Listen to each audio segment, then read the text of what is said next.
তুমি না তওবা করেছিলে? তুমি না শুধুমাত্র আল্লাহর জন্য সবকিছু ছেড়ে দিয়েছিলে? বুঝতে পেরেছিলে কোথায় তোমার আসল ঠিকানা? ভুলে গেছো? আবার কোন পাপ তোমায় গ্রাস করে নিল? তুমি তো সেই যে নিজের পাপের প্রতি অনুতপ্ত হয়ে সিজদায় পড়ে অঝরে কেঁদেছিলে। তাহলে আবার কেন দুনিয়ার ধোঁকায় পড়ে গেলে? কেন ভুলে গেলে কোথায় তোমার আসল গন্তব্য? তুমি কি হার মেনে নিয়েছো নফসের কাছে? তুমি এত দুর্বল, ভুলে গেছো তুমি কার বান্দা? কে তোমার রব? তোমার রব তো সর্বশক্তিমান। সর্বশক্তিমানের বান্দা আবার কখনো দুর্বল হয় নাকি? মৃত্যু পর্যন্ত লড়ে যাও তুমি। শয়তানকে দেখিয়ে দাও তোমার ইমানের পাওয়ার।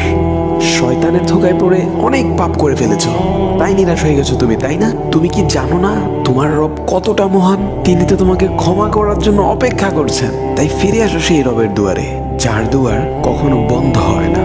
ভিডিওটি ভালো লাগলে একটি শেয়ার করে দিবেন, হয়তোবা আপনার একটি শেয়ারও কারো হেদায়েতের উসিলা বনে যাবে।